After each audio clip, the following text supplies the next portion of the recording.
Hello दोस्तों, my channel online take पे स्वागत है। आपका दोस्त निरपेन।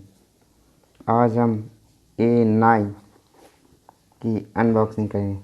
ये न्यू मॉडल A9 की। दोस्तों, इसके लॉक, फिंगरप्रिंट लॉक और फेस लॉक के बारे में।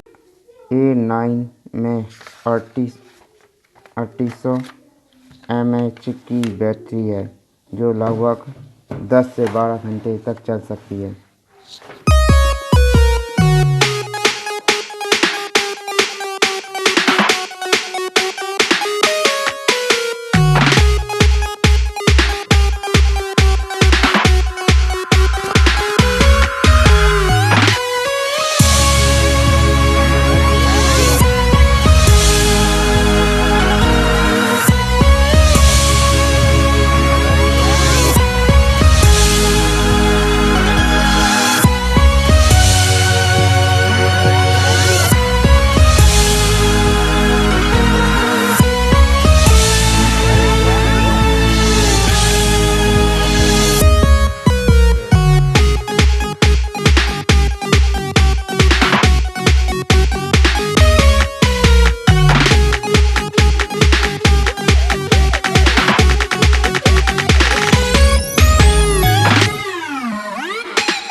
इन 4 कैमरे से कुछ पिक्चर फ़ोटो खींची गई हैं।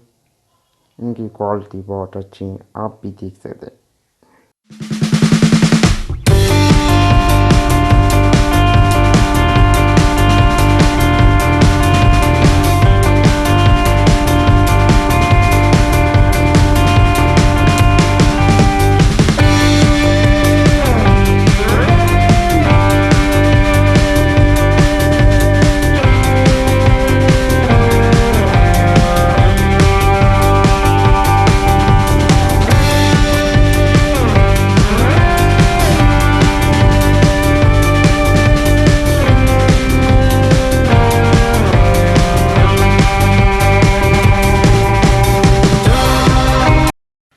और वीडियो अच्छी लगी तो लाइक कीजिए, कमेंट कीजिए, शेयर कीजिए और पूरी वीडियो देखने के लिए धन्यवाद।